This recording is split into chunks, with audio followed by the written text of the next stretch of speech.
Hello and welcome to the Voice Extra podcast. I'm here with musician, writer, and flautist. Chris Hill. Yeah, so how are you doing today, Chris?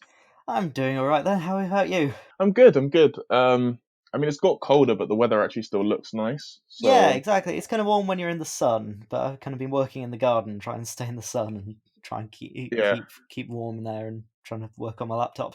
that's good. I've pretty much been inside all day, I'm not gonna lie. So, that's all right. Firstly, I'm gonna need you to explain to the people what a flautist is. Okay, so a flautist is a flute player. Basically, I play the flute. I don't know why we're not called flutists, and I think in Ireland and America we are. It's just the English language being wonderful and weird. Oh wait, is it just like it's just England where it's flautist? I think so, yeah. Because the flute kind of has a long history in France, so I'd always assumed it had come from that. But apparently, they call us flutists or something. So I'm pretty sure it's just English where we're called this. And as I say, in Ireland and America, they just call us flutists, like you would think. So yeah, I have no idea. I think it's just like UK English being weird, as it so often Well, there you is, go. and we love it for it. Yeah. So, Chris, you write on the site. What sort of stuff do you write about? So I've kind of got two focuses. Sometimes and quite frequently they combine because I can't help myself. So I'm first and foremost a musician, as you've probably figured out. I kind of I frequently kind of write about music, but I've also got a kind of passionate interest in gaming, and specifically gaming music. So I kind of often kind of Hmm. talk about how music and game narratives interact with each other. And then sometimes, like more recently, I've been talking about gaming kind of more in general, often looking at kind of the story or the message and what it's trying to say. Okay, so if you weren't stuck at home, what would you be doing right now? I would be. I mean, I'd probably be writing essays because of the joys of a master's degree. But at the minute, of course, I'm studying at the University of Birmingham at the minute. I was kind of getting towards the end of my second term there. It's a 1 year master's degree. Just kind of very suddenly, we were all kind of advised to go home. So we've all kind of gone home now, and we're all trying to figure out how we're going to do our final exams and things. It's an interesting challenge for people doing performance as a big part of their degree, as about I think a third of our year are, including myself, because our final kind of project would have been a big kind of 45-minute solo recital with a live audience and piano accompaniment and all that kind of thing. So trying to organize the logistics of how we're going to do that in the age of social distancing is going to be an interesting challenge. Yeah. Have they talked to you about it, or are you just kind of like waiting for We're input? we've had a number of emails, many of them kind of reassuring us that they know what we're doing, but they're having to kind of still organize it, which I guess it's a lot of admin from their end. In terms of what we're doing specifically about that, we don't know what we're doing yet. We know that there could be a number of possibilities. One of them is that we just defer the exams until autumn and basically just stay on an extra term, which is obviously far from ideal from a logistics and kind of accommodation standpoint, but is probably the way to get the best performance experience and like the most Hmm. honest kind of performance experience. Another option is that we record it from home. We still have the issue of how we're going to do accompaniment, of course, and kind of find pianists who are willing to play with us.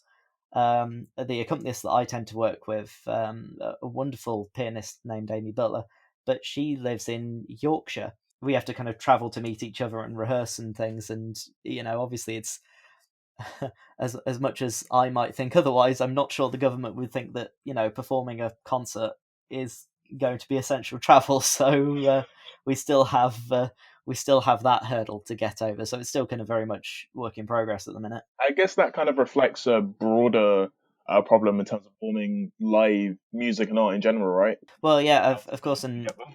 some of the performing arts, as you might have been seeing all over the news and things, and the ISM, which is the Incorporated Society of Musicians, which is kind of it's the closest thing musicians probably have to a union.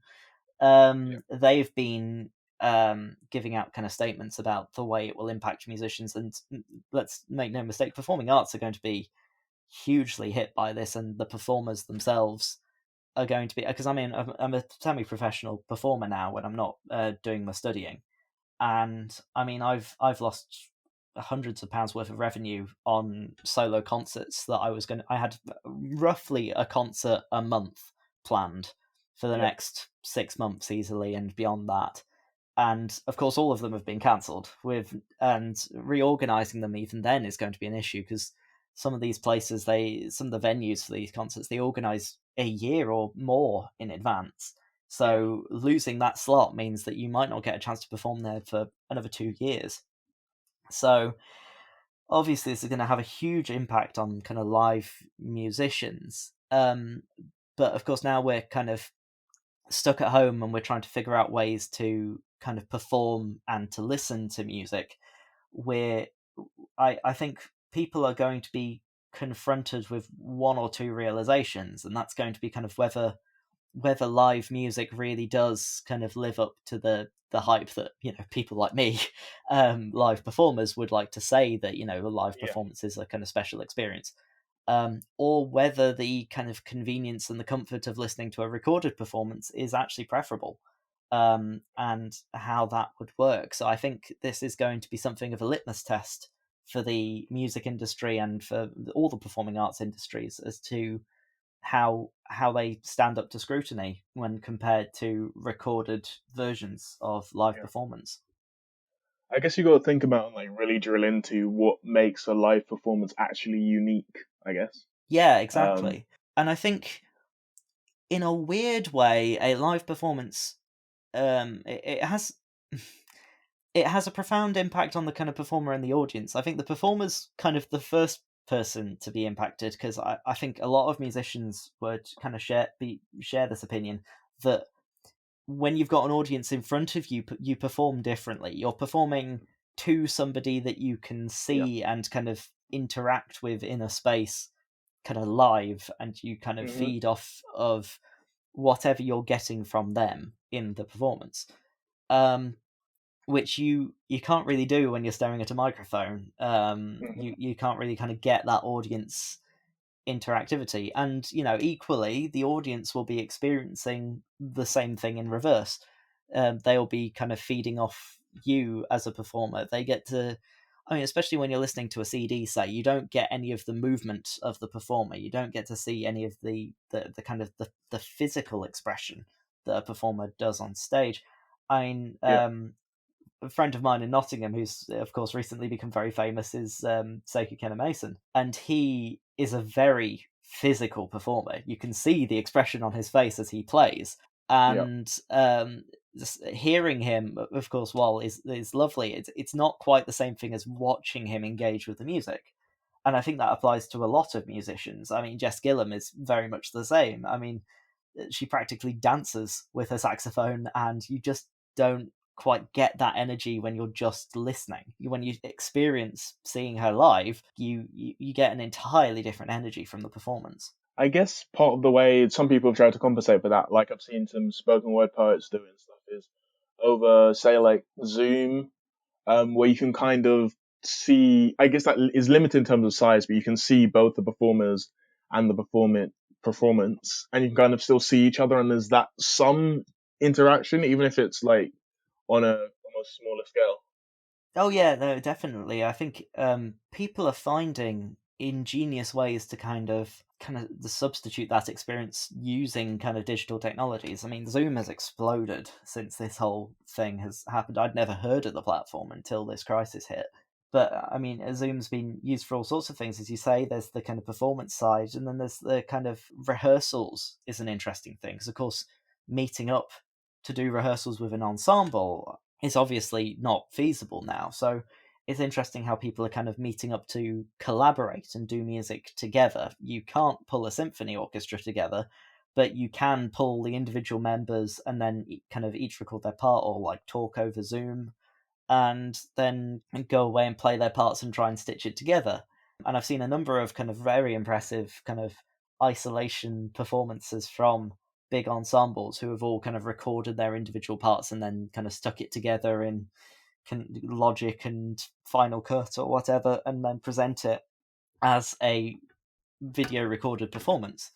I think that's definitely, I think we're definitely seeing a lot of very creative ways that people are reacting to this issue of not being able to meet up and not being able to have that live experience. So speaking of creating and reacting, what sort of stuff have you been watching or reading or playing or kind of consuming to get through this? I mean, at the minute, I've been doing a lot of writing because this situation kind of makes you think about what you're doing as an artist very differently. And I mean, equally, kind of all the games and things I've been seeing. I mean, I recently wrote an article about Death Stranding, a game that I was very reluctant to write anything about because I felt very kind of conflicted and uncertain about what I took from it. But in the current climate, it takes on an entirely new meaning, and that applies to a lot of things. As we say, we've just discussed the way it applies to music.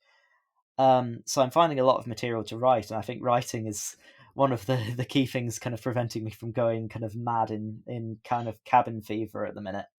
But I'm still playing, of course. I'm still kind of trying to practice. There are a number of projects that, especially for kind of friends from uni, have set up kind of independently. Our wind orchestra concert, for instance, was cancelled at uni that we'd been preparing for a whole term. It was, and the I know the conductor and indeed everyone in the orchestra was kind of really disappointed that we kind of put all this work in and didn't get to kind of show it to people at the end.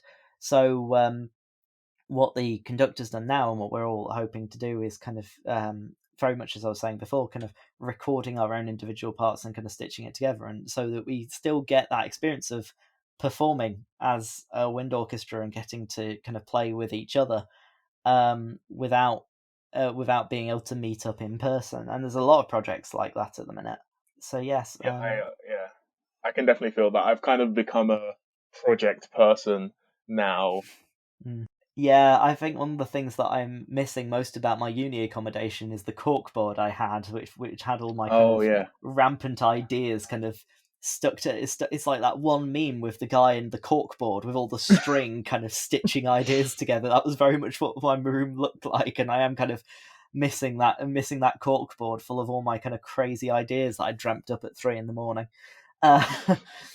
Uh, but yes, so certainly there's certainly a lot of projects going on, and very much like you, I think I'm looking at projects that I hadn't thought about in a long time because I didn't have yeah. a consistent set of time in which I wasn't doing anything else to look at. So in that respect, I am kind of enjoying the productivity. So what sort of like projects are these that you've been working on that you've been putting off? So I had a writing project that's kind of more academic, which is kind of looking Yeah. at a really old flute treatise, kind of written in the most flowery Victorian prose you can imagine, and but it's a treatise on how to on the flute and kind of how to play it and the different ways to play. Obviously, it's a very he's talking about a much older, very different mechanism of flute, so it's kind of almost Oh right, that makes sense. unrecognizable compared to what we play on today. But it's interesting to kind of look through it and see what has actually stayed the same since that time and kind of how that carries through. So I'm hoping to do a kind of critical edition of where you like it with kind of commentary on this has stayed the same or this has changed, and mechanically speaking, this is how this flute differentiates from the current one. So Yeah. that's kind of one thing I'm doing.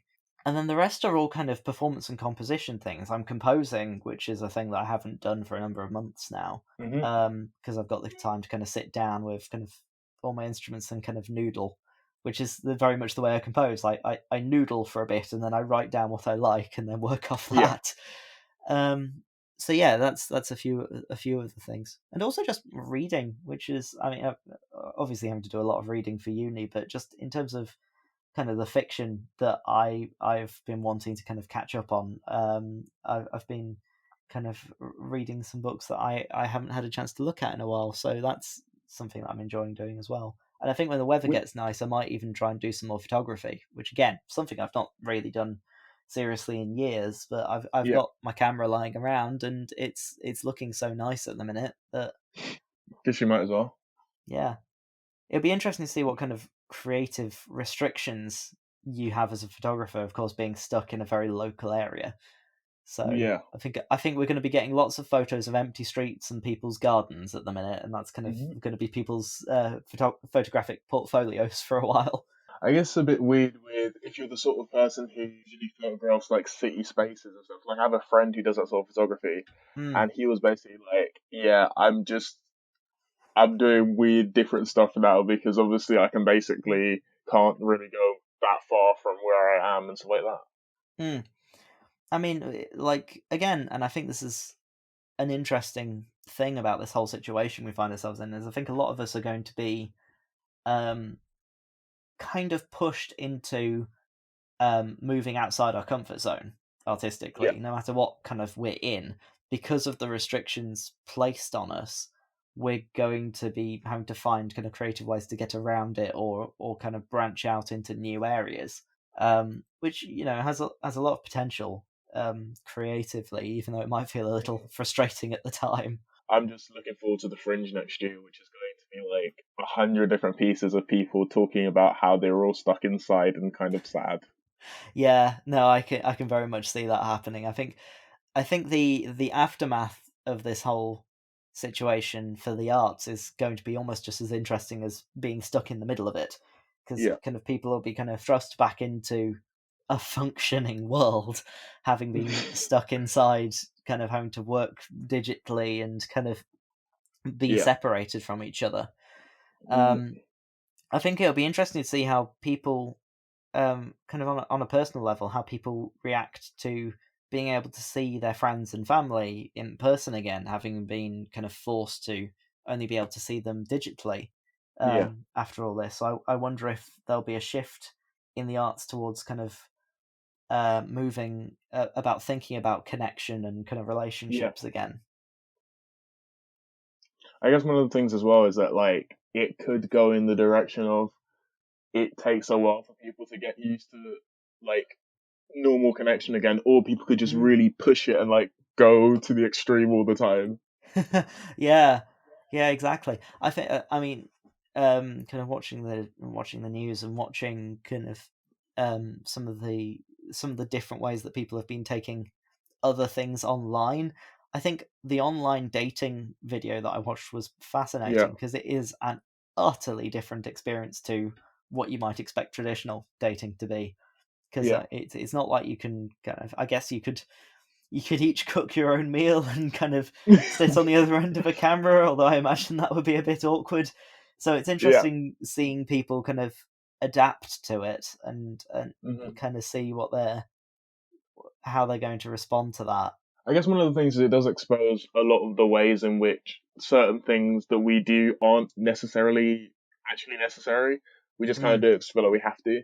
Because like there's certain jobs where you could easily do them from home, but mm. because we're forced to go in, we have to go in. Yeah, I mean, my dad is an electrical engineer, and I think the way in which his company will work will change probably quite a lot in response to this. Because I think a lot of people have realised, huh, maybe I can do this job from home, or Yeah, maybe even the company realizes, huh, maybe it would be more efficient for this person to be working from home or this thing to be held. It's very much the issue of could this meeting have been put in an email, isn't it? Really, and I guess it's just kind of an expanded version of that. I mean sometimes Is it's still could the Zoom call have been an email? But could the Zoom call have been an email? Yes, I guess it has just been shifted from one medium into another. But yeah, it's going to be interesting to see how the arts and businesses respond to how these kind of creative how these processes are done and how kind of working from home versus working in an office space or in a studio space, I guess. How it all kind of interacts. yeah. So have you kind of been making any work, whether it's like writing or musical ever, that's kind of responsive to this situation? Yeah, I mean, I've been wondering for a while what to do, kind of musically in response to this. It's quite a weird thing to be confronted with as a composer, kind of when it gets to Christmas and Easter time, there's a lot of precedent for the kind of thing you can make, kind of to respond to those kind of seasonal Yeah. events, for instance. When you've got something like this which has so little precedent, it's a very difficult thing to respond to artistically, I think, because whatever you're doing is very much kind of uncharted waters.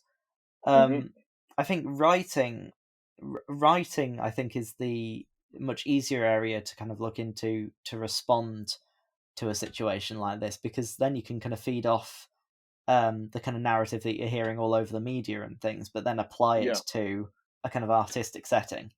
So, Hmm. and I never expected to be, talking about games in terms of, an international pandemic. But Yeah.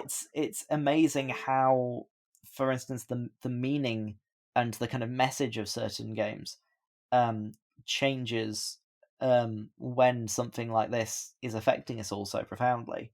Yeah. And I think it's at times like this where people might want to turn to art to kind of think about meaning and the way that they see the world. So it seems like an appropriate time to be looking over things and thinking kind of, does this change the way that I think about this situation? Yeah. I guess also because we're not kind of necessarily being bombarded as much with moving on to the next thing, onto the next thing, onto the next thing. There's a Mm. kind of we kind of pause and analyze a bit more. Yeah, we've been kind of when I've been talking to people, I think the kind of prevailing idea is the world has kind of been dunked in formaldehyde, and we're all kind of stuck in suspended animation, which is frustrating, but it's also kind of prompting, I think, a very thoughtful attitude to the way we see a lot of things, be it art or kind of relationships, Yeah. or even business. Um, we've been forced to think about things in a somewhat meta way that I don't think in our daily kind of busy lives, where we're kind of moving from one place physically, as well as kind of in thought process, from one place to another kind of really rapidly. I Hmm. think this is making us all kind of take a much more introspective kind of worldview, and thinking about kind of relationships between kind of the way we work, the way we are entertained, the way we create entertainment, and how we're going to respond to being in an isolated situation. One last thing, Chris. Okay. So you've got the podium at the daily briefing. You know the daily briefing every evening. Oh, right. The Okay. eye, yeah, the eyes of the nation are on you. What would you want to say to them? Oh, crikey. Um, that is a very interesting question. I mean, I could, reel off the same kind of list of advices and things that everyone would say about isolating and staying at home and keeping each other safe. But I think we've all heard that so much now that it's phrases like stay at home, protect the NHS. They've all kind of lost their meaning because they have Yeah. been repeated so much. It's very much the kind of it's very much the issue of the whole strong and stable thing, isn't it? Where you kind of hear it so much that it starts What's the losing all imperative meaning. as Or if well? you say a word enough times, then it just stops sounding like a real word. Yeah. Um, but I think right now, one of the things I think, weirdly, to kind of go back to that article, it's not even published yet, but I keep going back to it because it's been something I've been thinking It about a will lot. probably be published by the time this goes up, I It think. might actually be published by the time this goes up, so hey, shameless plug, go read my article. Uh, but I think Hideo Kojima, when he was looking at Death Stranding, the game I was looking at, and he was kind of very interested in kind of the connections and the way we are connected to each other, and especially over Yeah. kind of social media and things. I Hmm. think now is a time more than ever to be kind of reach out to people that we might not have spoken to in a while, and just kind of get chatting to people, kind of form Yeah. those connections that you might have lost. Because I mean, it's the perfect opportunity to do it, and I think now more than ever we need those connections. We're not kind of getting the emotional support of seeing each other every day, and being able to actually have a chat to somebody. it's not, you might have, gone to the shops and met somebody that in your village or town or whatever and just struck up a conversation, but that's not a situation we're going to find ourselves in now. Yeah. So in terms of maintaining human connection, I think there's very much a risk at the minute. I mean, all the things like social distancing and things are very necessary from a kind of medical perspective to keep us all physically healthy and prevent us from catching this horrible disease. But I think there's very much a risk of kind of mental health taking a back seat at this kind of point in time, because, everyone's going to be so keen on kind of locking themselves away that it would be very easy to become isolated socially as well as physically from each other. And I think that's an important thing to try and avoid. And again, this could be an amazing opportunity to actually reforge connections that you might have lost, be it kind of old school friends you haven't talked to in a while, or that one friend, or for musicians maybe that one friend you met on an orchestra course, see what they're up to these days. Just the opportunity to have those kind of connections, I think, is going to be more important now than it ever has been before. Okay, and one last thing. Where can people find you? Well, obviously online, but yeah, where can people find you online? Anything you want to plug? Anything like that?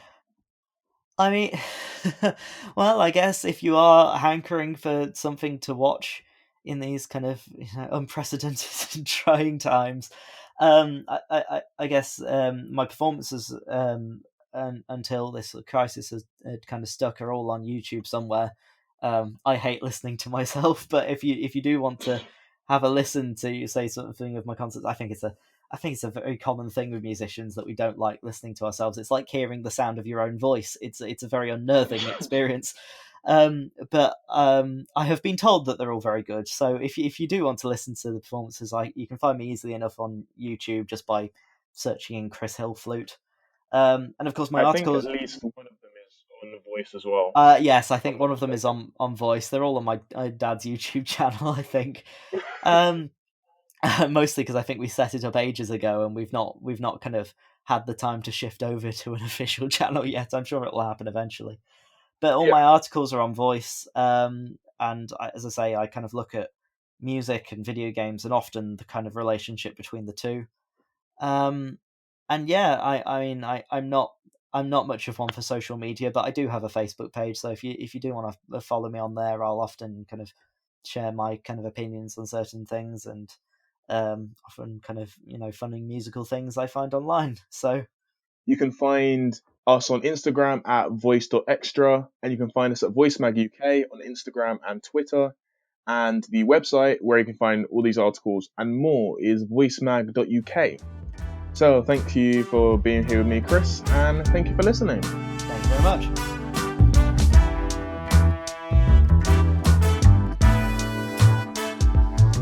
And thank you to Kevin MacLeod for the track Shaving Mirror from incompetech.com.